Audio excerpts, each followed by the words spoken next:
to the Real Estate Excellence Podcast with your host, Tracy Hayes.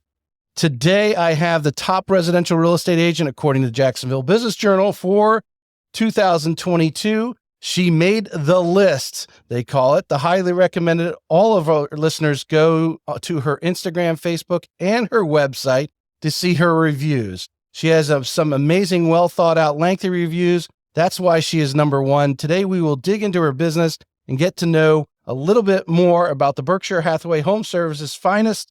From Fleming Island, Sarah Rothstein to the show. Hi, thanks, Tracy. Thank you. I'm glad you made it on today. I saw your post this morning on your way over, or I guess when you were leaving the house, you posted something that you were headed this way, and some of your friends were giving you some encouragement. Yeah, it's a little out of my comfort zone, so I'm excited.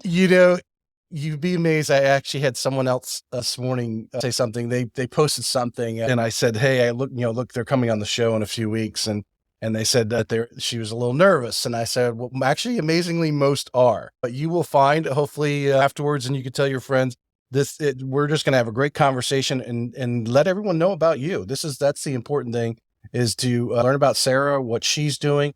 Hopefully, as I say oftentimes on the show, my goal personally is that we're going to inspire someone looking to get into real estate, someone who maybe is in real estate and maybe has hit a roadblock or just a lid, I like to call it, from John Maxwell. It's hit a lid. And maybe there's something that you're doing. They're like, oh, maybe I should put that into my business and gets them moving along there. So from that standpoint, as often I start off every show, where are you from? I'm from a small town called Springfield, right outside of Savannah, Georgia. So not far away, 2.5 hours. Not far away. So again, she does not have a LinkedIn account. I've already given her a hard time about that. I am on there as of yesterday, just so you know. As of yesterday. It must have been after I was on there doing my investigation. So you were born and raised there. Yeah. Graduated high school? I lived there for 30 years. 30 years. Oh, okay. So. Okay. So you grew up there, went to high school, went to Georgia Southern. Yep. What did you study there? Mathematics. Surprise. So the 18 to 22-year-old Sarah, what is she, what was her vision at that time? Yeah, that's a good question. I didn't have a lot of vision. Most of us don't at that time. Yeah. I knew that I was going to go to college, and Georgia Southern was a good school, only about 45 minutes away from where I grew up. So it was kind of in my comfort zone again. And math just kind of came naturally and easy to me. So when I was going to college, I knew I wanted to get a 4-year degree, but I didn't know what I wanted to do. So I just majored in math, what I could do easily. I didn't show up to class a lot. I wasn't the best student, but I got through college in 3.5 years, the Bachelor's of Science in Math. Yeah. And had no idea what I wanted to do with that. I think I see a lot of these people. Well, we see it in our neighborhoods. Everyone's worried about where they're sending their kid to school and so forth. And some of them are spending an absorbent amount of money just to send them to a name of a school. That's where they wanted to go. That's where their friends wanted to go. I really believe today college is more just this maturity period of time versus say, back when our parents, at 18, a lot of them were out. A lot of them, my parents did not get, my mom got her associates, I think when she was in her late 50s. Just to get a little bump because she was working for the government. She did not have a college education. My father does not have a college education. What my dad did is he went in the Marine Corps. Yeah. And that was his maturity period of time from 18 to 22. So, to say you didn't have direction, I don't know many people did. I started off as an engineer, went to education, graduated with that. And obviously now I'm a mortgage loan officer. So... Yeah, my family, both my parents went to Georgia Southern, actually, and all of my friends were going to college, so I knew I wanted to go to college. I didn't know what was out there, besides being a teacher or a nurse or, your basic things. I just really never sat down with anyone to have a really in-depth conversation. I had a few college professors I know that were trying to groom me during my math degree and were trying to give me advice on where we could take that and everything, which a lot of that involved either more school and higher education or, I don't know, just a little bit more, in-depth plan than where I was at that point. Right. But I've always been, I was a pretty good scholar. And like I said, I guess not a great scholar as far as attending class and showing up and things like that. But you're saying you didn't show up sometimes? Yeah, I actually missed. There was one particular class. It wasn't for my major, but it was, of course, you had to take at Southern, and there was only a midterm and a final. And I only went to a few classes in between and showed up for the final with a date that was on the syllabus. And they actually had they had rescheduled it, the teacher, like well in advance. And me and one other student were the only ones to show up to that class. So that was the only class I didn't pass because we missed the final on that one. But anyways, yeah. But I got out of, I graduated with my math degree, and then, and then was kind of at a point where I really had no idea what to do with that. So you're roughly 22 years old. Mm-hmm. You're still in the Savannah area. Yep. What is, you said you were there till you were 30 before you moved here. So what kind of career options, what kind of things did you do? Yeah, so it was an interesting road that kind of brought me here. So the math degree, I had a 4-year degree. So I started looking for jobs that just required a bachelor's and anything. And actually my first job right out of college was at an environmental testing lab in Savannah. And we were literally testing samples of soils and liquids and running them through a machine and trying to pinpoint or detect, different traces of chemicals and things like that. And really, really boring. And I hated it. But I did that for a year. And realized that was definitely not where I wanted to be. And then I ended up again looking for entry-level jobs, needed 4-year degrees, and I came across a pharmaceutical company. So that's kind of where I entered the world of sales at that point. So what brings you to Fleming Island? I think it was 2012, if I was reading your bio correctly. Yeah. So like I said, I lived in the same county I was born and raised at for 30 years. I was just going through some changes and really wanted a change of scenery. And my best friend had moved here a few years prior from Savannah. And so it was Jacksonville's, only a 2.5-hour drive. So it was close to still an easy day trip back to Savannah, and in my comfort zone. I know you're supposed to step out of that, but That's where I was at the point. And so anyways, I ended up taking a leap and moving to Orange Park. And So were you married at this time? No, I met my husband right around this time. Okay. He worked with my best friend also. So was that part of the influence to come? Was he here? He was here. Okay. Now we're getting some background. Okay. Yeah. So yeah, I just, I just wanted a change, I guess. And I met him and had a great opportunity to work from home. It was an easy transition from the company I was working at in Savannah to here. It allowed me to work from home. So. Okay. And so this is 2012. So what kind of work are you doing at this point? I was working for a pharmaceutical wholesaler. I was inside sales, a lot of cold calling. And I was in this industry. I worked for a couple of different companies, competitors. I was in the industry for probably about 15 years. Doing this, working with the same clients. We basically would call to hospital and inpatient pharmacies and surgery centers, selling different hard-to-find medications that were on back order. So it's kind of a niche market. A lot of, more or less, some cold calling here. Talking to people on the phone. I know that in my career, spending the first 12 years in the business, being in the call center and talking to people on the phone is that's what you did. I did not see the clients over us. That's why I tell agents all the time, you could be standing in a house right now with a client in front of you. And if you're talking about financing, call me on your phone and hand them your phone. I will talk to them right there and then, because I've done that for so many times. I'm comfortable with it, and obviously enough experience in the business to have a legitimate conversation. Has that kind of jumped forward we haven't started talking about real estate yet? Is that natural ability and experience that you've gained there prior to getting into real estate part of some of your strengths? Yeah, interesting. I had no idea when things were changing in the industry that I was in with the pharmaceutical business, and I wasn't super thrilled about the direction that it was going. So that was kind of what made me want to get into real estate, but I had no idea the parallels between prospecting and cold calling and lead generation, that with the type of pharmaceutical sales that I was in, that was what we focused on. We weren't given a territory. We were out there, we were literally dialing the phones all day long, trying to develop relationships and rapport with these people, over the phone who, we were basically like glorified telemarketers. So you would have to, get really good at developing rapport and building a relationship very quickly. We got, the phone slammed on us a lot, but there was a lot of parallels when I got into real estate that I wouldn't have necessarily imagined were there with all the cold calling and prospecting and lead generation as there is in real estate. Right. So you kind of, I imagine you probably felt the same way I did after a while. And you said you didn't like the way the business was going. You were probably getting a little burned out.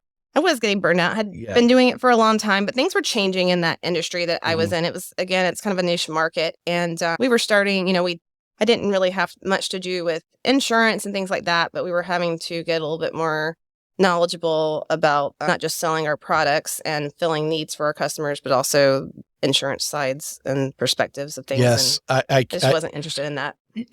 My old mind, there's someone else that I had on the show recently, maybe they're listening right now or I'll listen to the audio, was doing a similar that you were talking about. And they really said the same thing. That business started to change in the pharmaceutical atmosphere. And again, the laws changed and so forth again. So what gives you your first taste of thinking about becoming a real estate agent? Well, like I told you, I had a math degree, had no idea what I wanted to do, and needed something that was kind of an entry-level position, which is how I got into the pharmaceutical world, which was great. And I loved that job for years. But it had another opportunity besides pharmaceutical sales, especially before I found the company I ended up staying with for a while. Real estate was kind of another entry-level job, right, that anybody could potentially do. I didn't have... You just got to take a course for a week and take a test, right? Yeah. I would stay out of jail, basically. But no, real estate just seemed, it was something that, I don't know how it really got on my radar, but it was something that had been in the back of my mind for a while, for years, actually. And not something that I was, super active on, going towards. But when things started changing, that was kind of the first thing that kind of popped in my mind. I never even realized, I didn't know any realtors to know like what type of living lifestyle and, earning potential and things like that. That never really even crossed my mind, but it was just something that seemed like it would be okay. So you didn't have a friend or someone that said, hey, Sarah, you'd make a great real estate agent. You make the decision to go. I assume the first decision is that you're going to go take the course. So did you sit down for the whole solid 1 week or how did you? Oh, no. So I was still trying to make my career work with the pharmaceutical company. And it was a very successful career when I was in it, but I was trying to overcome the obstacles with the change environment and everything. And so I decided to go ahead. I was pregnant with my son. My son's almost 7 now. So I was pregnant and I decided I would go ahead and just do the online course. So I began probably early in my pregnancy, maybe, and went through a couple of chapters. And then I think I got busy with work or whatever, and I just stalled. And so I think it took me probably about almost a year to finish the class. And then finally I was like, well, what am I doing? I've forgotten all the half of the chapter of the book, Right. or half the book already. So I was like, I got to get serious and just get this done and over with. And it was kind of still in my mind. It wasn't necessarily, I would have liked to have made it a career. And, I hoped it worked out. But at the same time, I still had my other job. I wasn't quitting the pharmaceutical company. I needed a paycheck. And so it was just something to, not necessarily something that was going to be part-time, but it was an avenue to explore, I guess. Okay. All right. So you're not one of those people who dove in 100%. Well, I did fairly quickly once I got into it, but at that point in time, it was. So where do you take the test and you pass? Let's get to that point. Yes. This is what, 2016. 2016. What makes you, again, it wasn't on your LinkedIn. Have you been with Berkshire Hathaway the whole time? I have. You have. Okay. Yes. So what gets you just past the test? What gets you to sign up under Berkshire Hathaway? Well, I didn't know anyone in real estate. I didn't even know, since I worked from home, I didn't have a huge sphere or a huge amount of friends in Fleming Island and Jacksonville. At this point, you've been here, about 4 years, right? I've been about 4 years. And I'm a very social person, so I did have friends, but I didn't really know anyone in the real estate world. Right. The only person I knew was Kim Knapp, who you had on recently, and love Kim. She was actually my realtor, and we had bought our house in 2014, so 2 years before I got my license. And I think I went to her either before I started the class completely or maybe while I was in the online course. And first up, I asked her, is this something, am I crazy to try to become a realtor in a town that, I'm not from? I don't really know very many people. Can I be successful here? Because in Savannah, where I grew up for 30 years, I know tons of people there. Yeah. That would be easy. Well, potentially. And and of course she flat out was like, yeah, you definitely can make that work. And so she, made me feel good about that I was pursuing a career that had potential. And then once I got my license, I called her again because she was the only person I knew. And I spoke to her about a Coldwell Banker, but then also Coldwell, at that time, it was really important to me because, again, I had my other job, Right. and that was my primary job. And I wasn't going to let that go. I was still making good money. It was really important to me to find a brokerage that we were on the same page as where, like, what I could do. I didn't want to be, and I also had a baby at this time. My son was 6 months old when I got my license, when I passed the test, and when I was looking for a job. And I didn't want to be stressed out between 2 jobs and baby. So anyways, Kim recommended Coldwell Banker wanted someone that I was told at the time that was full-time. So she recommended a few other companies that I speak to, and Berkshire Hathaway was one of them. So I had several interviews with a couple of different brokerages. Linda Benson's my broker at Berkshire Hathaway, and I met with her, and we really hit it off. I felt, everybody wanted to make sure, and she was also, definitely, interested and wanted to make sure that this was a career, a serious move, that I wasn't looking just to, encourage me Tinker to for a little while. Yeah, exactly. Yeah. But, she understood that I had another job and that, this is what I'm capable of. And this is these are my goals and aspirations. And so that's why I chose to work with Berkshire Hathaway. So in this conversation with Berkshire Hathaway, and I think your story is going to resonate with a lot of agents out there, or I want to use, want to be thought about, you took some time. It wasn't like drop dead tomorrow, I'm a real estate agent. You kind of more or less backed yourself into this career. What was some of the things in that conversation initially with the broker, in with your knowledge today, if someone like yourself came up in front of you and, said, hey, what about real estate? What are some of the important things that you asked or maybe didn't ask, you should have asked, but some of the things they were asking? Because it sounds like to me, because they wanted to see how committed you were, because they're going to pour a lot of energy and resources into you. Yes. And if you don't write contracts, they've wasted, or like I said, you're with them for 3 months, they pour all this training into you, then you go, oh, you know what? I got this full-time job. I just don't have any time anymore. Yeah. And you're out. So they're digging into you. So what were some of those, let's start with the questions they were asking you to kind of probe to see what your commitments were, if you can recall.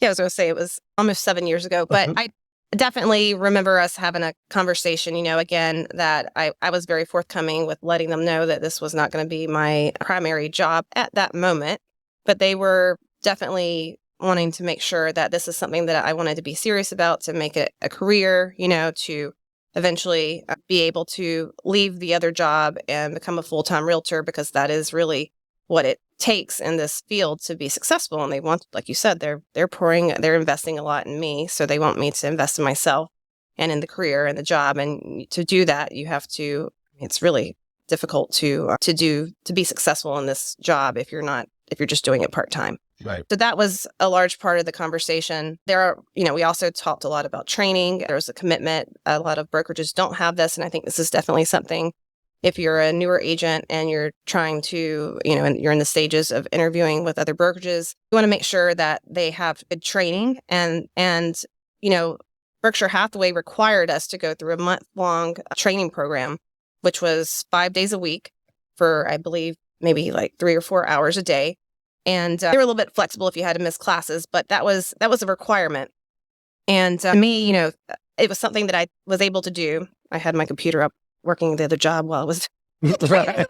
But it was. And I'm sure that your baby is the same time. Right. So, yeah. Well, it was. You were in class. In a class. It was before COVID. So, okay.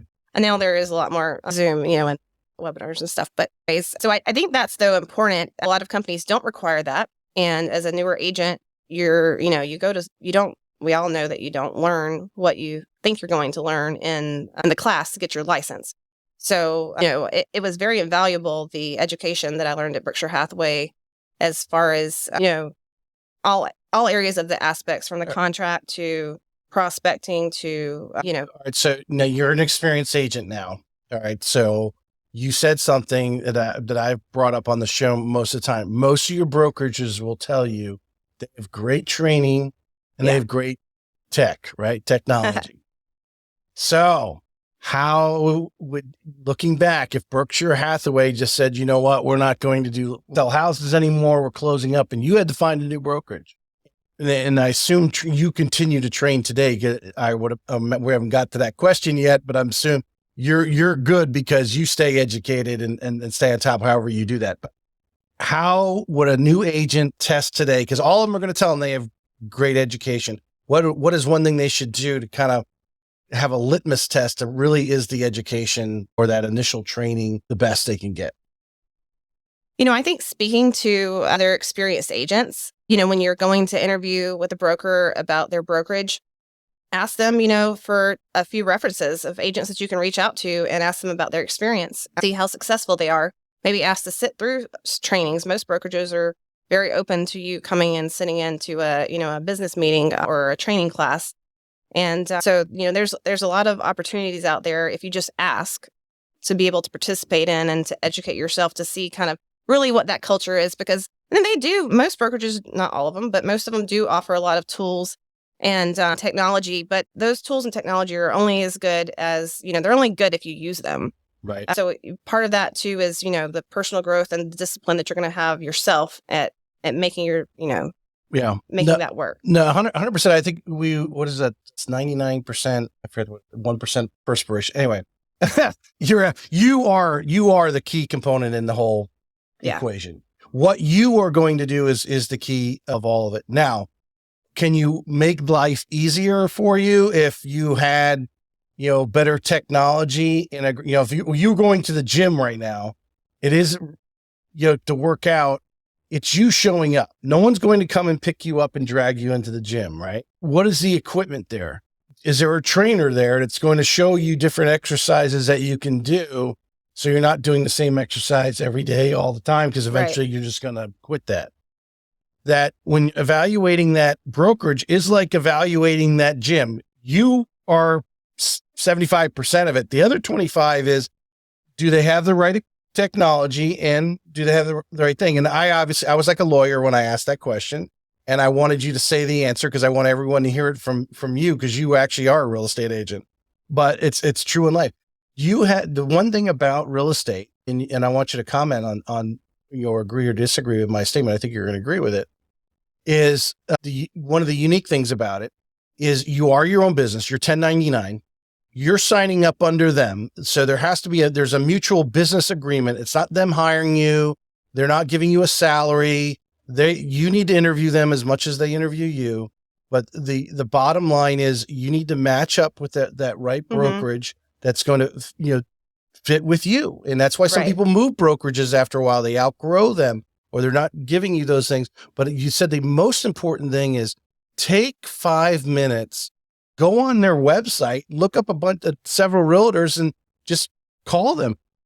From someone who may have just started there 3 months ago to someone who's been there 6 years, 7 years, right? Right. Finding out about the company's culture also. Another thing I like a lot about Berkshire Hathaway, we have, obviously in the industry, we have the National Association of Realtors conferences. We have Florida Real Estate Conference in Orlando every year. Berkshire Hathaway has their own conferences and conventions as well, a number of them. And those have been, they provide, so we have local market expertise here, but we also have, a lot of market knowledge and information that we're learning on a global level. And so the training and motivational speakers and the things that we get at these conferences, and also the networking that we get, we have a number of agents within Berkshire Hathaway across the country that I'm connected with, that I've met in person, that have relationships with, and that, I can call them in another market and see what they're doing there, follow them on social media, and just make a lot of connections with people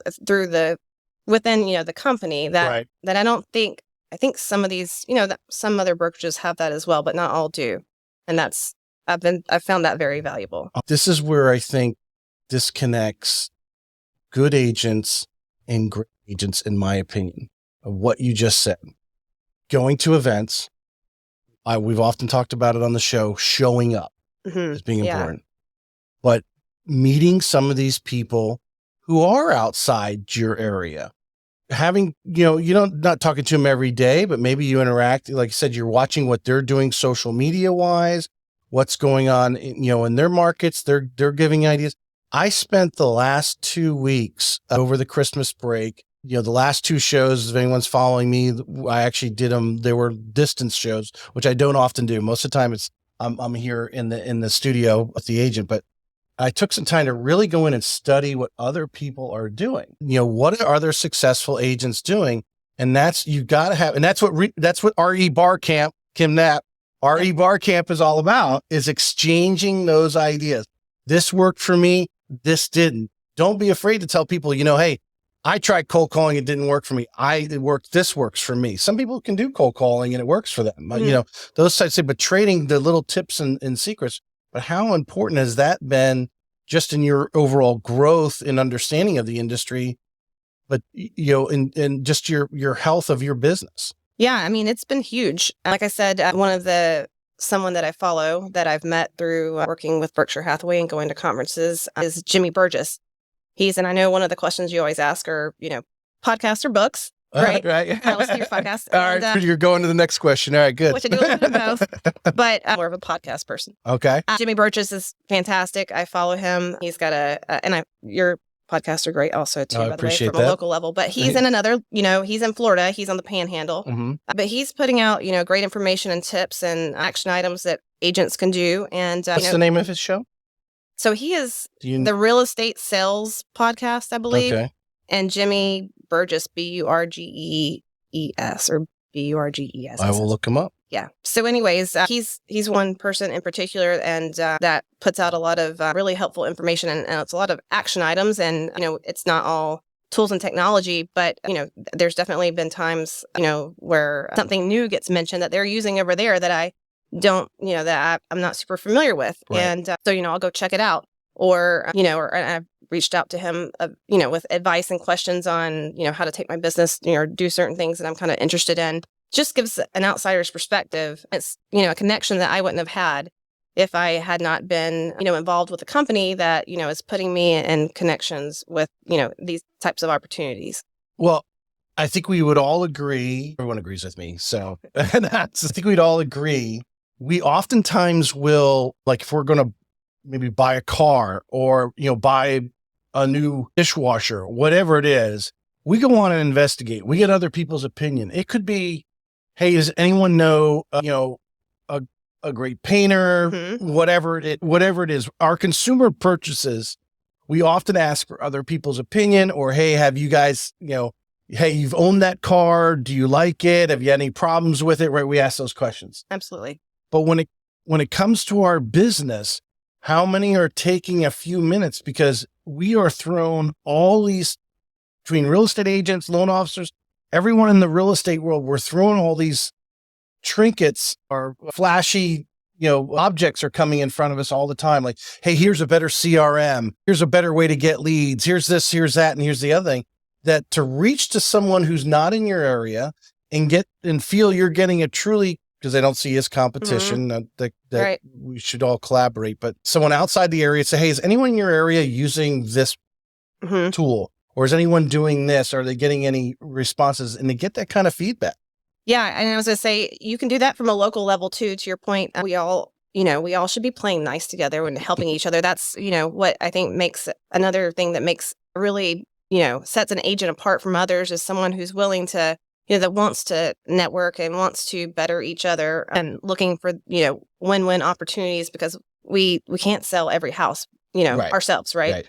So anyway, I have, I find my friends and networking with other agents, even in the local market, very valuable, especially Jacksonville is such a large city, so, geographically, we cover such a large area. It's hard for someone in Ponte Vedra versus Clay County. Yeah. Yeah. So I have, great agents that I've met within the company that, if I have a listing out in Ponte Vedra or I have to have a out of state client that wants to do a tour of, Northeast Florida and things like that, and if I need to call somebody, it doesn't have to be someone within Berkshire Hathaway, but, right.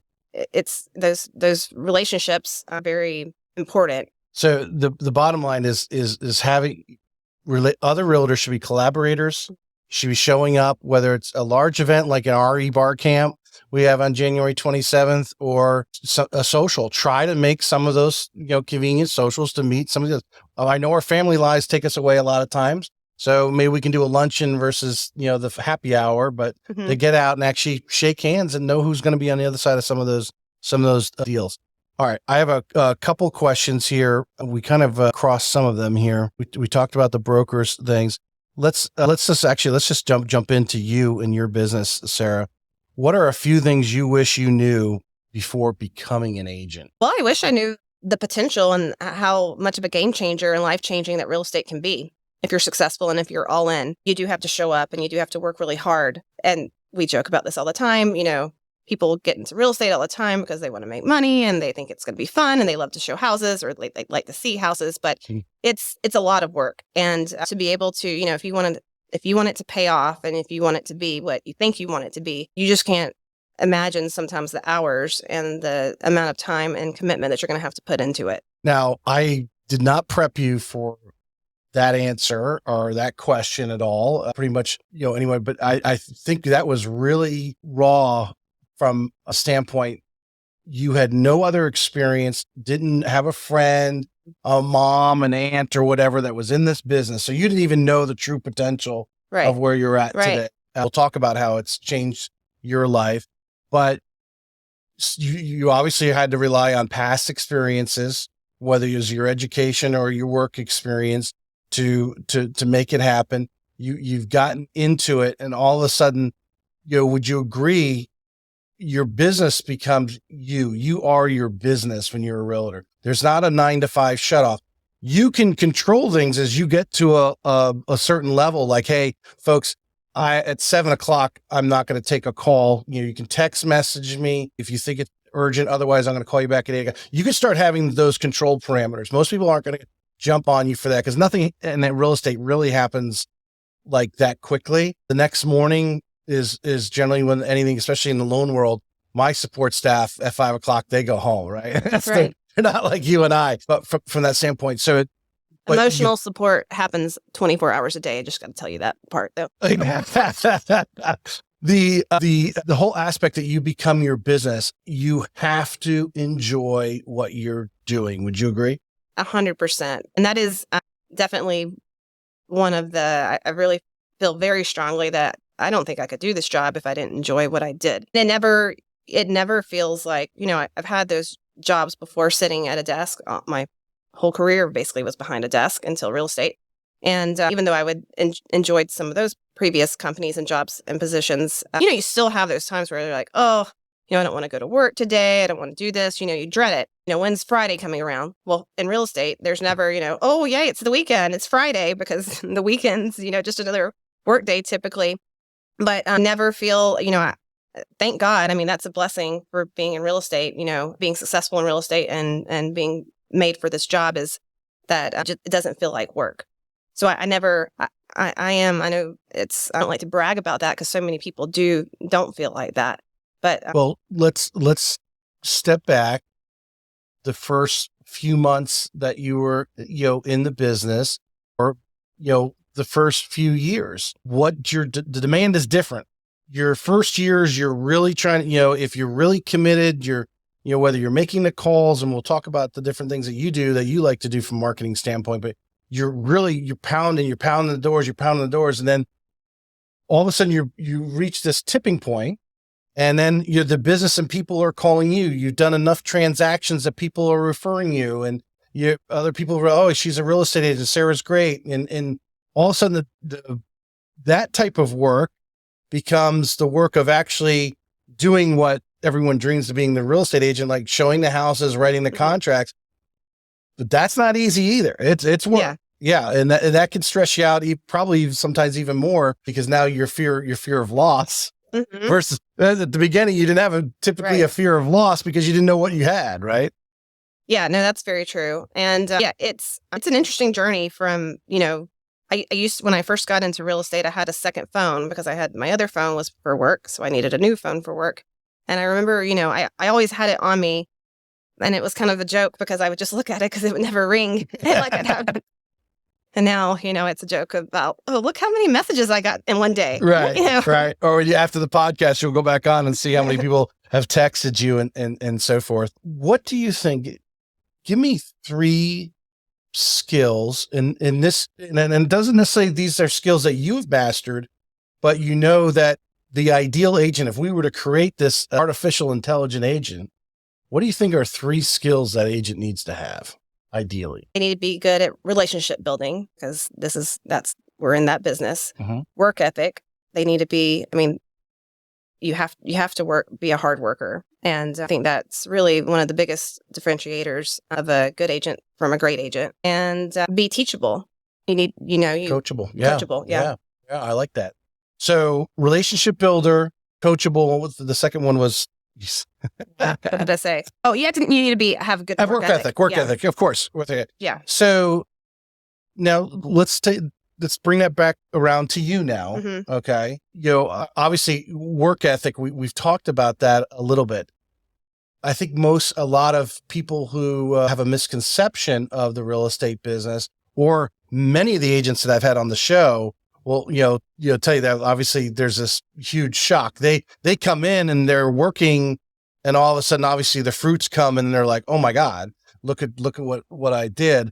Others have this, kind of thing, like they don't really have a work. They don't know what it's really like to commit. They don't know what consistency is. We talked about a little bit pre-show when we're talking about social media. You've got to keep banging on the doors. You got to reach the tipping point. Yeah. In the business, most people want to go to the tipping point. Unfortunately, it doesn't happen that way. No one's going to hand you business, but turn those things, the work ethic, relationship building, turn those things around to your business. What do you do have evolved? Because I think relationship building is an evolving thing that we do. We may go down this route of doing a lot of this, but then we realize that gets a little burnt out, and then we got to change over. And now we're doing a lot of this. What are some of the things that you like to do to strengthen the relationships and build the relationships that we're talking about, whether it's with clients or the other real estate agents, or people in your neighborhood? Yeah. Well, I'll start with the people in your neighborhood, since you just threw that out. Okay. That's one of the areas that I focused on when I first got my license, because like I said, I didn't really know very many people in the area. And one of the things that we talked about in training with Berkshire Hathaway was farming, door knocking, and prospecting. And so, I live in a community that has about 650 homes, and I can't imagine a better place to sell, where else would you, besides the community that you live in. Right. So I'm always surprised sometimes when people don't focus on their communities, because that you have an instant rapport and connection with these people. Right. So when I first commonality. Yeah. Exactly. So door knocking was very similar to cold calling from my previous job.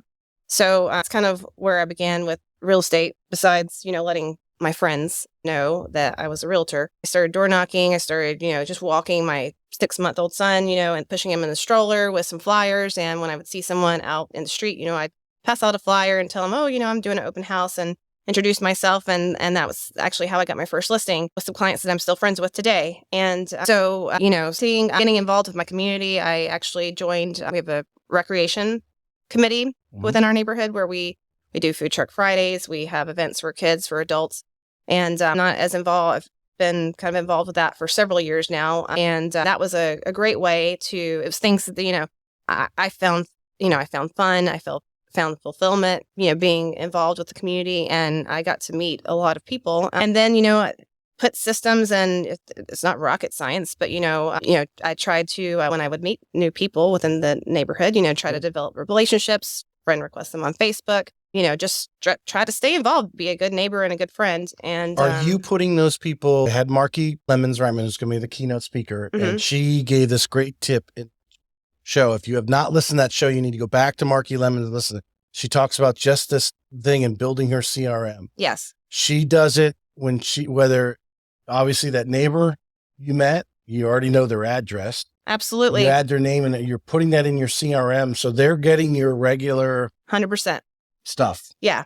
Yeah. Yeah. And, I send them notes every once in a while. I do pop bys at their houses, just try to stay in flow with them, but they definitely go in my CRM. And when I have it defined, as a group within, Pace Island neighborhood where I live, so that I can, remember who these people are and try to stay in touch. So. Hey folks, this episode was produced by Streamline Media, the #1 media company for helping brands generate content that converts. I knew I wanted to start a podcast to reach more people and bring value to the world, but I did not have the time or the knowledge. Streamline Media became my secret weapon to building my show. They handle all my back-end work, production, and strategies to keep my show going strong.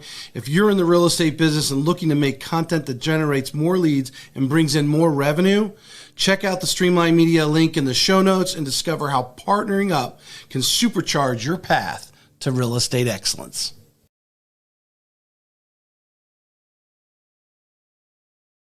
Let me dig into the farming this. You're 100% right when you made that statement. I don't understand why, people don't work their neighborhood. As Austin, hope you're listening to the show. I'm giving you here. Austin Freck was on the show. He lives in Beacon Lakes. He does his Beacon Lakes YouTube. Here's the market of Beacon Lakes this month, blah, blah, blah. And he says he goes around the neighborhood. People are seeing the video because our great social media will find everyone that is in Beacon Lake and feed them that video because they want you to watch and be on their channel. And so you're seeing Austin, and he's saying he's almost like a celebrity walking around the neighborhood. It is so easy to do that. If you need help doing that video, I will help you do that video. It is not very difficult. You just have to pop your phone up. You have your stats.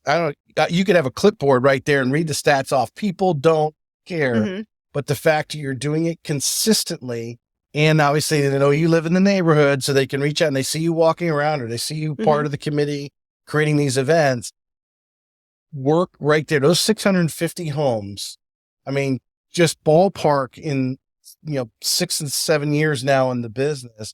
How many transactions have you think you got off in your neighborhood? Ballpark. I know you don't know exactly. You gotten 20 transactions? Oh, yeah. I've probably had at least 20 transactions. Most real estate agents would love to have 20 transactions in a year. Yeah. Yeah. Well, that wouldn't be probably in a year, but. Well, no, you did that over time. But if you think about it, like, hey, I've been in here 7 years, and an average agent, which you're well above average, but an average agent, they did 20 deals, they feel pretty good about themselves. Right? Yeah, absolutely. So you could take 1 year of the 7 years you just got from your neighbor. Yeah. Oh, and the little things of you just getting out, which is good to get out and know who you live around. We're a little shy and bashful, but if you're shy and bashful and being a real estate agent, that's kind of difficult. Yeah. Yeah. So I joked with you about landing the plane earlier. So you asked me something else. I don't know how we got on the subject. But landing the plane. No, about the community involvement before we got on that. We were talking about the original question was 3 skills a real estate agent needs. Oh. So the work ethic, relationship building was really what we took that and took it to another level. Work ethic, I don't know if there's anything you can teach anybody, but I think, to kind of summarize that up, you've got to get in. And I would suggest if you're getting in this industry, there's a lot of podcasts, as you mentioned, you listen to.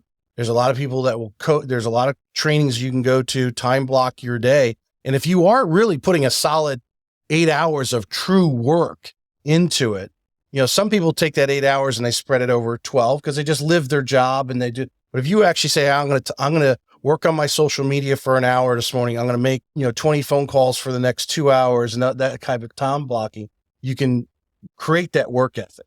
Right.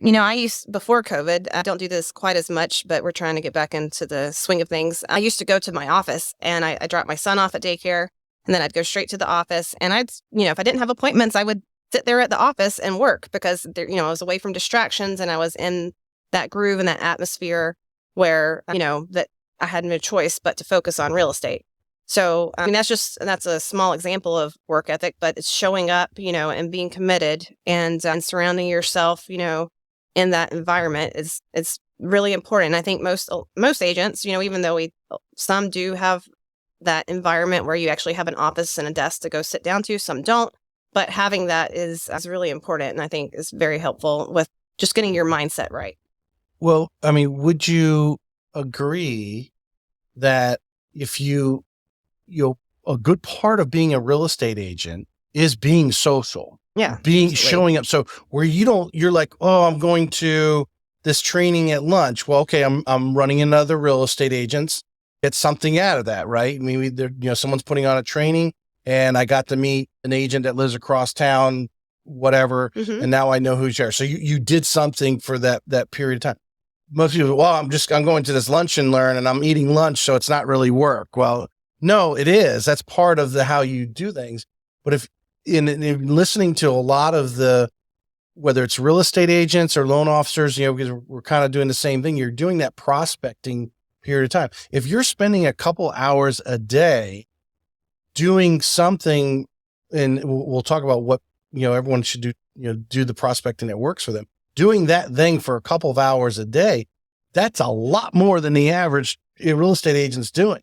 And if you're committing yourself that, hey, every morning from 9 to 11, I'm going to do X, that over time, that just builds up. Absolutely. Time blocking is really important, which is kind of what you're talking about. Mm-hmm. And I was just going to add too that, anytime you go anywhere that you're around people, not to make it sound like we're always, trying to bring work into personal relationships, but you're on the clock. Like you're meeting people, you are developing relationships. You should be, anybody that you meet, you should always be putting into your CRM and just being mindful that, this is somebody that you could potentially influence or, who at some point everyone we all have to have a place to live. So this is always, you're always on the clock. Real estate's an easy subject to bring up with anybody. Yeah. Because the first question you ask me, hey, where do you live? Right. Yeah. All right. What is your favorite way to prospect and expand on that a little bit too? Obviously what you're doing today versus what you were doing 6 and 7 years ago, because may have changed. So what is the one thing that you feel is the number one way for you prospecting and really moves the needle for your business today versus what was 6, 7 years ago? So I'm not doing anything drastically different now. I'm perfecting it, I feel like, compared to before.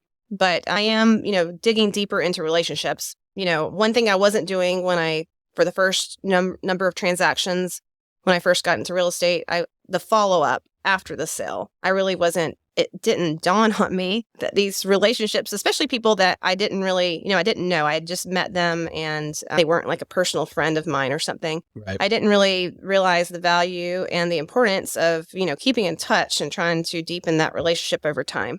So that's something that I'm definitely doing a better job at now. That's through things like, just checking in with them, just trying to be personable, checking, to see how things are with their house, keeping them informed on their market value and things like that, that changes over the years, but also on a person, just trying to be their friend. Mm-hmm. So that's something I'm doing different. But the other two ways that I feel like where I'm finding most of my business and where my strengths are in prospecting would be open houses and door knocking. Door knocking, I haven't been doing as much recently. I'm a solo agent. Mm-hmm. So this past year 2022 was an amazing year for me. And so I was more working in my business, or I guess, just trying to keep my head above water with all the transactions and making sure everything's going smoothly. So prospecting, even though I was still doing some of that in a way, but door knocking definitely didn't have time to do that. But that is something that I think I do very effectively. And so let's dig into the door knocking for a moment, because new agents, they hear it and they probably have never done it. So to you, are you door knocking in correlation with your open house, or are you just literally just going through it? Yeah. If you had someone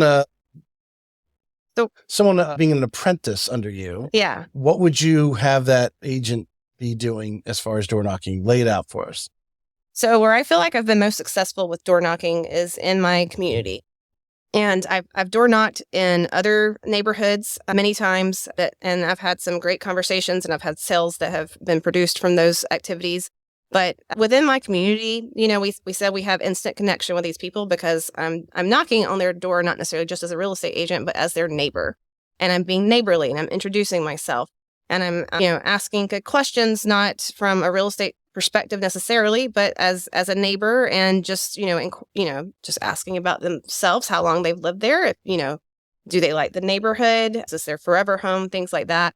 And I found that when you're door knocking in a place that you live, people tend to be much more receptive of you. When I've door knocked in my neighborhood, sometimes, I'll be out for a couple of hours and I've only gone to 6 homes because these people keep inviting me in. Yes. And they want to show me their house. They want to talk to me. They're so sweet. They're so nice. Right. And I've met some wonderful people and I've sold a lot of houses, over real estate's a marathon, not a sprint. So it's not like they necessarily were ready to list their house next month, but they were like, oh, in a couple of years, we might want to sell, So I've, and I make sure to, get their contact information. Obviously we have their address, but, if there's always, our whole purpose is to try to add value. So if they have any questions and it's not like necessarily they have in-depth questions every time about the real estate market, but if they, need a painter or, new restaurant went in town, right, or exactly, down the street or whatever. Yeah. We're just, it's developing rapport. And so I always, have a reason to get their contact information. I do. And then I stay and flow with them. So that's. So the easy part, I can imagine, if you're working your neighborhood, is because you can walk up and say, hey, I'm Sarah. I live over on Silver such Bell and such. Lane. Yeah, exactly. And right away, they're like, oh, she's a neighbor. Okay. All right, I can talk to her. We have the same way, the different things that we're dealing with, the same traffic light out front, Okay. that everyone's complaining about. Schools, if they've got kids, you have a commonality immediately to just start talking about whatever. And I think, I'm going to correlate it with the podcast. Like I said in the beginning part of the show, a lot of agents come on, they tell me they're a little nervous, but as soon as we start talking, we're just talking about real estate, which is what you do. It's the same thing with them. You're talking about your neighborhood, and it's another person. You're going to immediately go back and add them into your CRM, so they're getting your regular stuff, and then some of the things I think you agree. I think in our area, because it is a growing area, there's whether it's a new restaurant, a new store, a new shopping center's going in, a new neighborhood's going in, or there's different things that you can find reasons to reach out to them. Hey, let you know, hey, there's a new shopping center going to be going down there. And I think, Publix is going to be opening a new location there or something, whatever it is. It doesn't matter. The point is you're now staying top of mind because that's truly the goal. Yeah, absolutely. Yeah. Open houses were the other thing that I was doing from the time I started that I'm, continuing to do. And especially over the past 2 years when the real estate market was insane, open houses are obviously great ways to meet new leads. And even if person, before COVID, I think people that would come into open houses were just generally browsing, getting a feel for the market, and maybe it's their hobby, or maybe they are thinking about making a move, but not immediately. In the past 2 years, that was a lot different because houses were selling so fast. People were coming into open houses, buyers that were like ready to do something immediately. So it was even more, advantageous of doing open houses, right. and, to well, I mean, did you feel there was a period of time there, like almost like you didn't even have to do an open house? Well, yeah, that was going on too. Yeah. I still, I was strategic about when I would list a property, because, we were typically listing houses on a Thursday or Friday and letting it sit until Monday. And then we would collect all the offers, and then we would just, discuss highest and best and all this kind of stuff. But during that time period, we'd have open houses to let the masses come in. And so I still, you didn't necessarily have to do one, but I think it was in the seller's best interest to do one.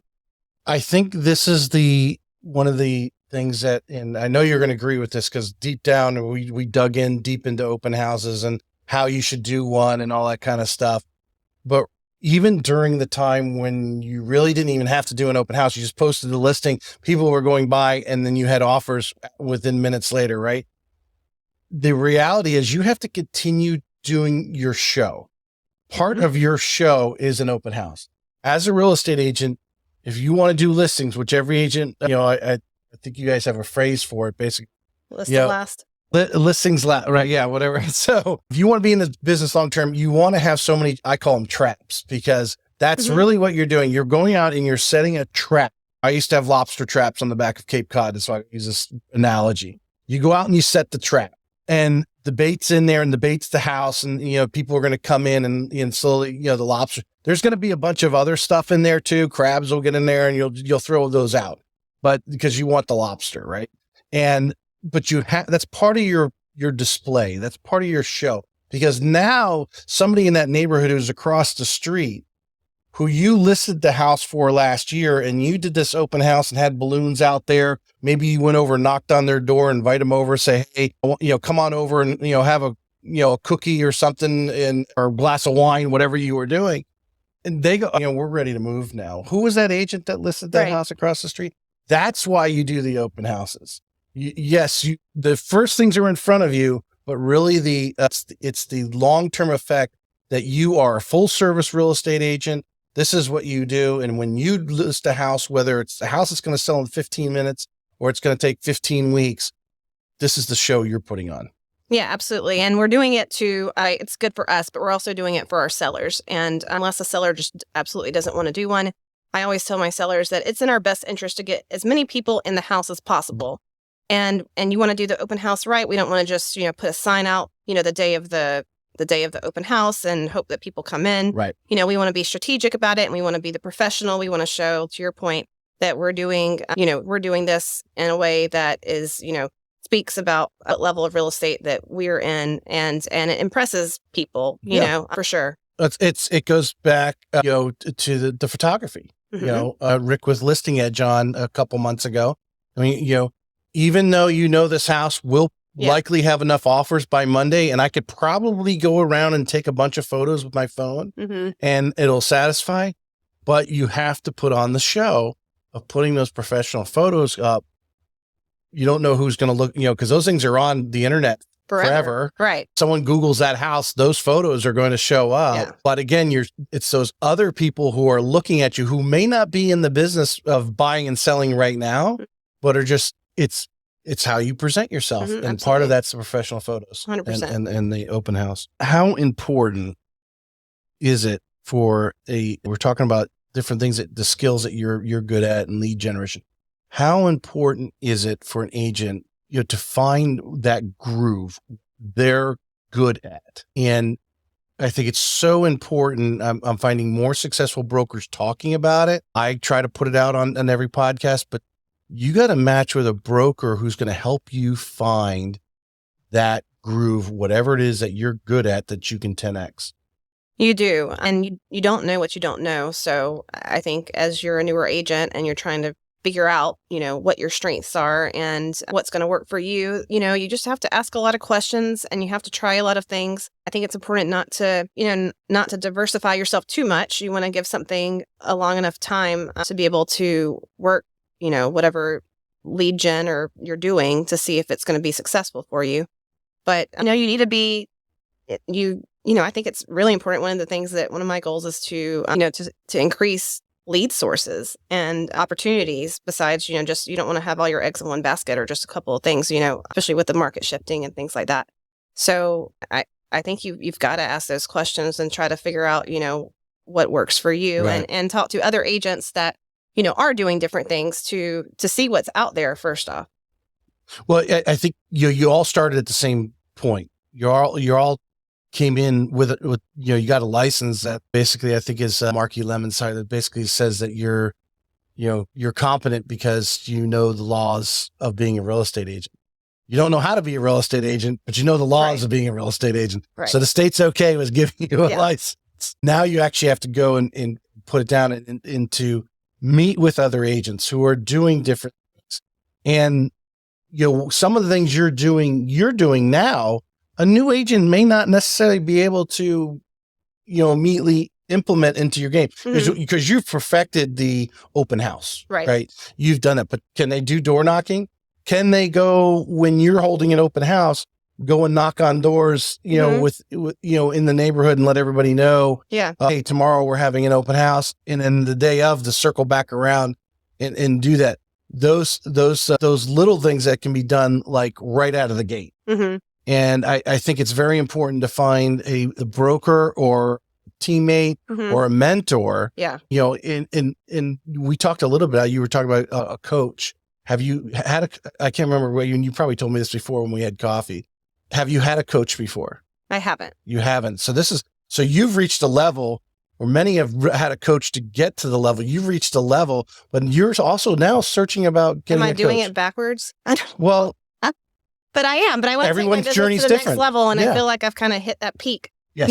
Over the past few years of my production and the number of transactions and how much I can handle on my own. So so I am. Yeah, I'm always looking to better myself, and that's kind of where I'm at right now. Mm-hmm.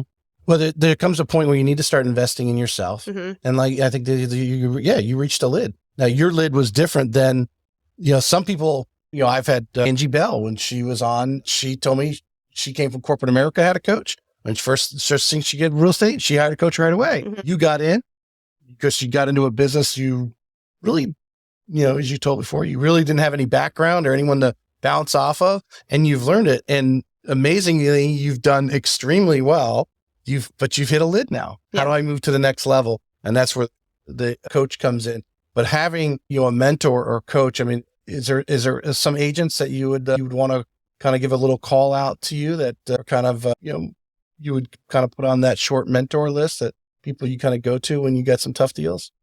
Yeah, absolutely. Within my broker, first off, Linda Benson, she's been fantastic. And our brokers don't compete. So it's always nice to have somebody, there who is an unbiased opinion. There's, especially when I was a newer agent, but still now, Kat Wetmore is in Fleming Island. She's been a realtor I'm not going to age her, but for a while.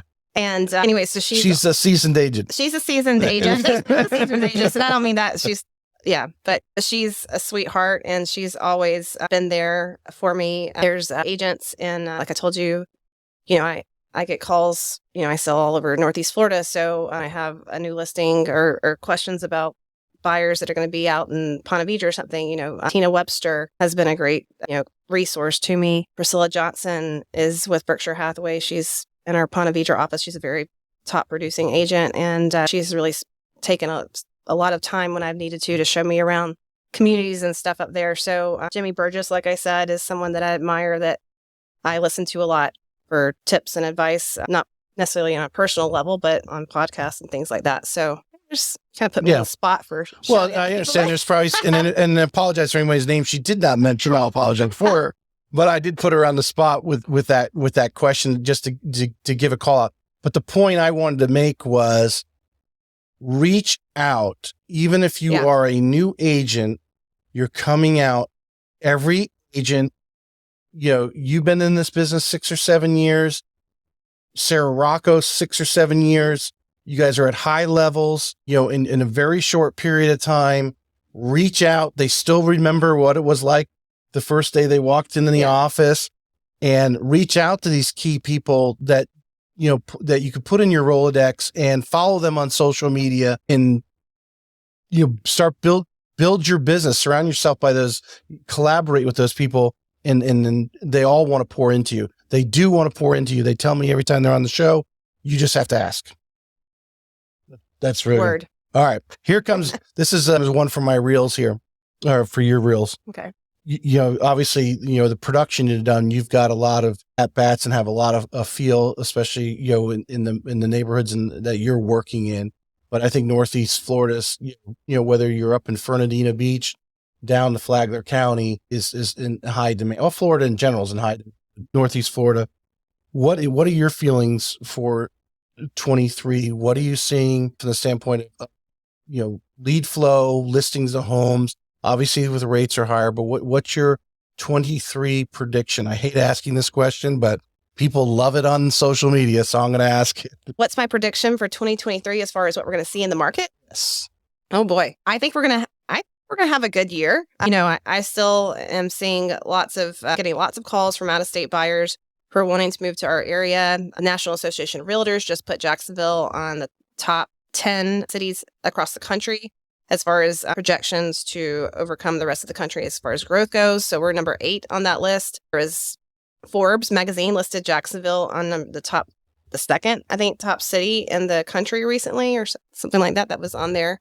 So I think Jacksonville's on the radar, and Northeast Florida, our prices, even though they're higher than they were, we're still probably one of the most affordable cities in the state right now. So I think we're going to have a good 2023. I think our spring and early summer is going to be very busy. I'm looking forward to that and being prepared. I think, agents just need to double down and, show up and do the work and put themselves out there, and I think we're going to have a great year. Tailoring off of that, or I think one of the underestimated, everyone talks about St. Johns County schools, but there's a rumbling out there. Clay County schools are not that bad. More more than a rumbling. I'm on this side of the river, so Clay County, the rumble doesn't quite get. they were talking about Clay County schools. Talk long about Clay before County St. schools. John's Why County schools, I feel like. I want to? Well, actually, one of the things I asked earlier, I wanted to get more details because lifestyle. You mentioned it in your bio. Coming to Florida, lifestyle and so forth. Expand on some of. Someone came to you to say, maybe someone's looking at St. Johns County and the prices are a little bit higher here on this side, and the schools out there. But Clay County has so much opportunity. And tell us about Fleming Island and Clay County as an overall. I mean, as someone who might be out of town, we're going to clip this out of the reel that we could put up talking about Clay County schools and Fleming Island, et cetera. So Clay County is, has been one of the top school districts, I believe, in the state for years. We have A-rated schools. We're, a small suburb outside of Jacksonville. So we're, our commute to work, if you live in Fleming Island or Orange Park or Clay County, is very convenient to Jacksonville. We, we're very close to 295. We've got the First Coast Expressway that's coming through. There's lots of, we've been growing for years, but Clay County, as far as Green Cove Springs and that area, is a great area to look at for investment properties. Also for your, personal home. I think we still have a lot of growth opportunities and that, a lot of opportunities for your value to increase purchasing out in Clay County because it's still affordable. It's rural still right now in some areas, but there's going to be a lot of growth coming. There is a lot of growth coming to the area. Would you agree if you're investing right now and you are looking, hey, I have some money I want to invest, I'll buy an investment property, I'm going to rent it out because you are looking at the appreciation value over the next 5 or 10 years. When that expressway connects all the way over, comes over to New Shands Bridge and comes all the way out to 95, that whole area all the way out to Stark, to me, is gold. It's going to boom. And prices are still very low, especially the farther out you go out there. And people do like, the privacy and having, it's just quiet out there. So there's always people that are looking for that anyways, and it's going to be built up more and it's going to get more populated. But it's an excellent, still fairly undiscovered, I feel like, right now at certain areas of Clay County. And the school system's awesome. Again, we're very close to St. Johns County. We have great parks. Cove Springs has an adorable spring park. Christmas time, they have a big Christmas celebration where they have Christmas trees. Green Cove Springs is a hidden gem. It is. It's super cute. My mom wants to take a river cruise to Green Cove Springs, which is a whole other story. And I thought it was hilarious that they do that. But it's a really, I will take 2 minutes. I'm going to plug Green Cove Springs. I have some friends that live over there in Magnolia Point, very popular subdivision. From what I understand, Green Cove Springs has had 2 heydays already. Back before the railroad was put in by Flagler, that is where steamboats came down and went to Green Cove Springs. And then second was post World War II, because the Navy had installations all the way through there, and the yard's still there. The Navy doesn't own it anymore. I assume it's privately owned. But when the sailors were being discharged from the Navy, they considered Green Cove Springs Little Detroit because all the sailors were buying cars and driving home. Oh, wow. That's interesting. That was what you hated. So Green Cove Springs is going to have another heyday, I think, within the next decade and on, because when that expressway goes in and people are going to be able to go, oh, I can live out here. And then it's, hey, it's another 10 more minutes, but it's highway and I'm at work. Yeah. Assuming you're going into work. Yeah. Now I do notice, kind of wind down here because we're going long, but social media, you're kind of lukewarm. Let's put it that way. Lukewarm in some areas. Yeah. But now that's not, other people use it more so in their marketing campaign because they're comfortable doing with it or just gotten into it and committed to it. You've been doing well and been busy with the way you've been doing your business. But a new agent coming in today, what would be your recommendation as far as, having that social media presence? What are they coaching you at Berkshire Hathaway?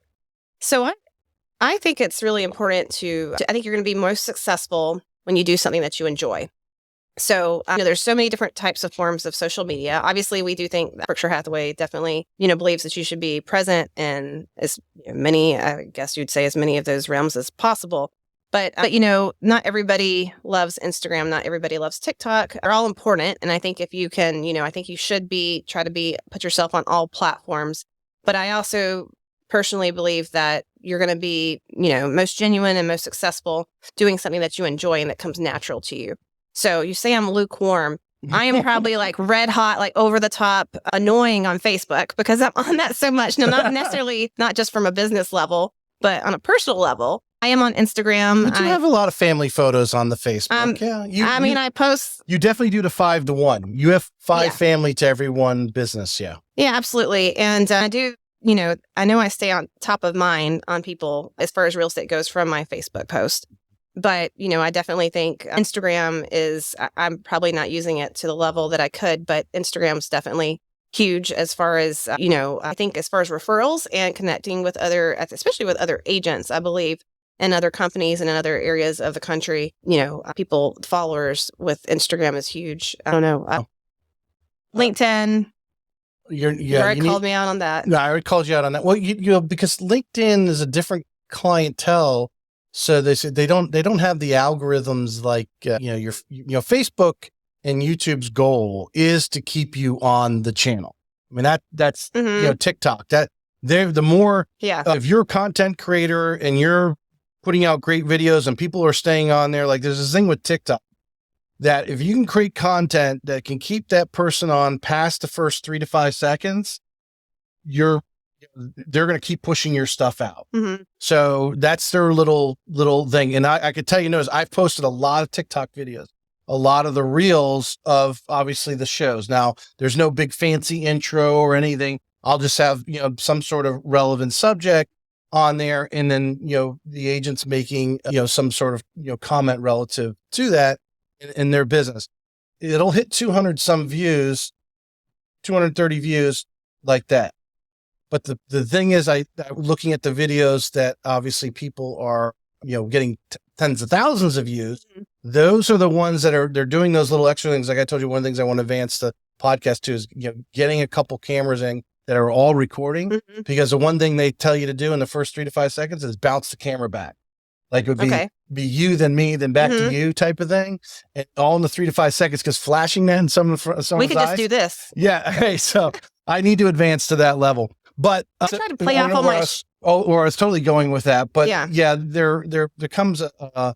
You said LinkedIn works differently. LinkedIn does not have that kind of algorithm. You're pretty much getting it out there. Obviously, more people that click it, they like it, or repost your LinkedIn, and it'll push because I'll see different articles or even a reel that I'll put out on LinkedIn and say something great about the agent. It'll tell me like all of a sudden, over the course of the day, how many hits it's getting. It's not getting the tens of thousands like you might see on a YouTube video or something like that, but it is a different clientele. But obviously, if I'm researching you professionally and I'm a customer up in New York and I'm like, oh, who's Sarah? Boom. Oh, Sarah went to, obviously must have grown up in Savannah. She went to high school there. She went to Georgia Southern, boom, all of a sudden I get this feel. And then I think, like this video here we're doing today, people are hearing your story, they can resonate with you. Right. Yeah.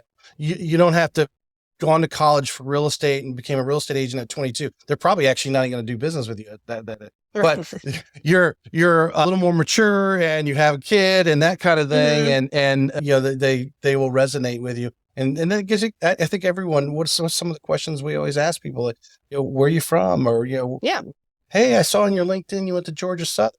Boom. Now we're talking about, where we went to school or whatever, right?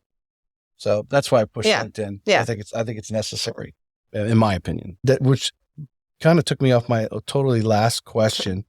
Well, I didn't even write this question down. So this will be my last formal question, since we're going so long here. What is this? You've reached this level, you're getting a coach. Do you see yourself pretty much staying as a single agent with some assistance? Do you really have a passion of recruiting other agents and creating a team? What's your vision? So definitely want to have an assistant. I have a few different ideas of what direction that might take, but but my first step would not be necessarily to hire another agent or to have a team of, realtors who are, doing business underneath me.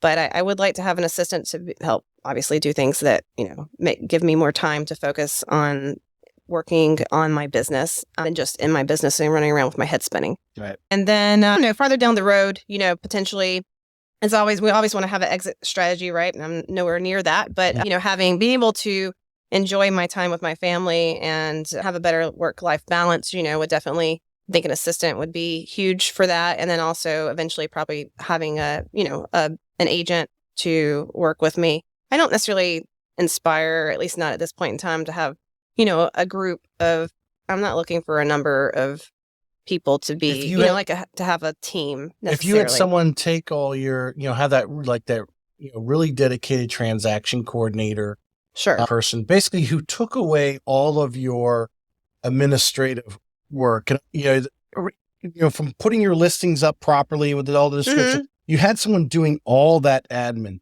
Where you were just totally front end. That is definitely something that's on my radar right now that I need. So I am, as far as an administrative task, maybe some marketing, help and, behind the scenes type of paperwork and things like that to make my life easier and to be able to focus on clients. Then that's definitely something that I'm working on and some goals for the future, for the near, close future. Your twin over there, Shonda Caponero, Berkshire Hathaway. It's one I should have gave a shout out to earlier, by the way, because she's... Well, we'll give a shout out to her right now because when I had her on the show, she had just, in the previous months had gone and brought on a couple of other agents support because she was at the point where her business, and she's twice as long in the business as you have in the growth of Jacksonville and everything. Her business, she said she was like pretty much giving away deals. She didn't have the time for it. She was referring them out. She was getting a referral fee, but she's like, why would I not, keep this in the house? And I would, obviously you were already talking to her. I know I was looking at your social media. We're at the Jack's Real Producers. You guys did a picture together. I mean, you and her like are, I wouldn't say mirror images, but from the standpoint of like where you're at, I think she reached the lid. And so she was just spilling out stuff and realized she was giving away money. Yeah. I've definitely had deals fall through the cracks because I've just, I can only handle so much. And so that's definitely a reason why I want to, I guess I said I don't necessarily want to form a team. I do want to have a team, but I want it to look differently than I think some of your, your typical team that when you think of someone that has, a number of agents underneath them. And you can, I'll tell you, I could give you a list of names of there's anyone out there. There are so many different teams run so many different ways, even within the same brokerages. There's a lot of different team structures with, the Keller Williams has a lot of different team structures that I'm very familiar with. They're all run differently.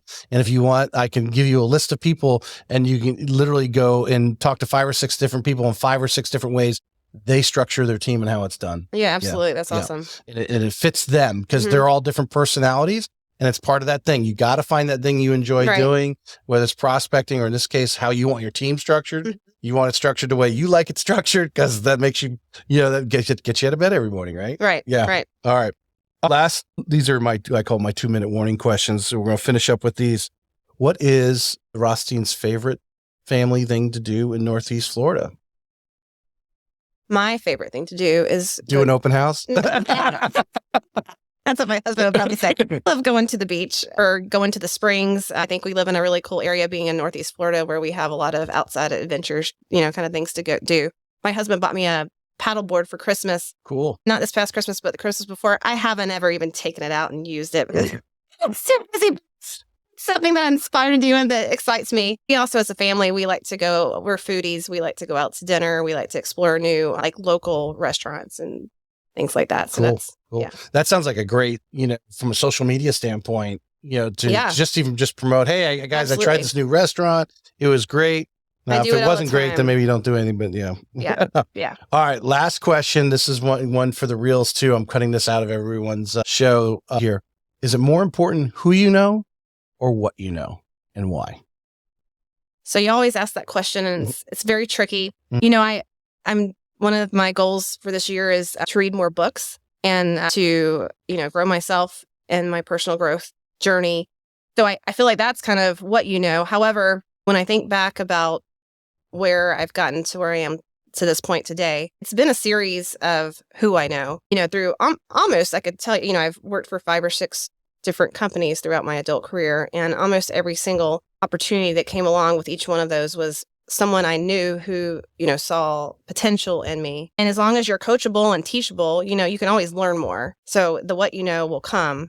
But I think the who you know is, I don't know, that's just made a difference. No, I totally agree. Totally agree with you. I mean, obviously everybody has a slightly different opinion on it. I've had people on here say it's what you know. They were more like in the education side. Well, you don't know what you don't know. So you can always learn it. Right. The right people can teach it to you. Right. You don't have to go to a class for everything. Sometimes it'll cut corners too for you. It's like, hey, how can I get really good at social media? Well, if you go meet with the right person, they're probably going to pin you down on one type of social media and become really good at it. Right. They'll learn. But if you go and talk to an expert. Now that expert may be on YouTube and you start listening to a couple of different people on YouTube. Those are the who you may not know them personally, but you are knowing them because they're spilling information out, going to these events and meeting people and so forth. But Sarah, I appreciate you coming on here. Hopefully our listeners, I know we went long, but we'll cut this up in some short form content for them. We got a lot of good stuff for them to hopefully someone's researching you, we'll get to know you a little bit more, whether it's a new client or maybe it's someone who wants to be that transaction coordinator for you. If you haven't got someone locked in for that, they're like, oh, I want to be with Sarah. I liked how she presents herself and does business. So who knows? Yeah, that sounds great. Right. I love fans. Thank you. Thank you. And make sure you get on her social media and look at her reviews. Cause I went through it because you post a lot of your reviews. And a lot of people have taken time to actually write something significant, which I thought that I noticed right away. It's like, these people aren't just like, oh, she's a great real estate agent. No, they actually wrote some stories in there. People. Yeah, it's really humbling and, makes you really grateful when someone writes a heartfelt review. So I'm very appreciative of that. Yep. And she definitely does post them up on her social media, which is something everyone should be doing more of so people can see those great comments about you. But thank you for coming on. All right. Thanks, Tracy.